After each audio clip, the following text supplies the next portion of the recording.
बच्चों, जापान की ज़बरदस्त टेक्नोलॉजी टोक्यो यूनिवर्सिटी में ने बनाया दुनिया का पहला ऐसा ड्रोन जो चुपचाप पक्षियों की तरह पंख फरफरा करके उड़ता है। ड्रोन है और पक्षी की तरह उसके पंख, वैसे जैसे पक्षी पंख फरफराते हैं, हाँ वैसे पंख फरफरा के और उड़ता है वो। और उड़ते उड़ते ये ड्रोन बनाया कि कहाँ बना है? जापान में। कहाँ बना? जापान में। और टोक्यो यूनिवर्सिटी, कौन सा यूनिवर्सिटी है? टोक्यो यूनिवर्सिटी में ने बनाया है इसको, पहला ऐसा ड्रोन जो चुपचाप पंख फरफरा करके उड़ता है। जिससे पता लग सके। धीरे धीरे से आपके हाथ पर उतर भी जाता है।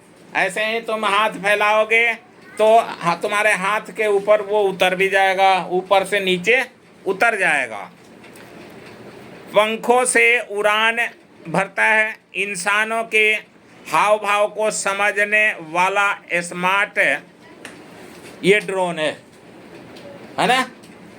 मनुष्य के हाव भाव को, मनुष्य क्या कर रहा है, क्या किस तरीके से कह रहा है, तो ये सभी बातों को समझता है। हाथ के इशारे को भी वो समझता है।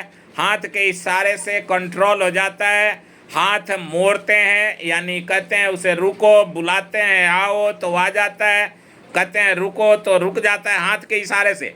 इशारे जैसा हम करेंगे वैसा वो करेगा। ड्रोन कह देते हैं उतर जाओ, नीचे उतर जाओ तो उतर जाता है। अब ड्रोन सिर्फ मशीन ही नहीं, आपके साथ इंटरेक्ट करने वाला स्मार्ट जीव जैसा है।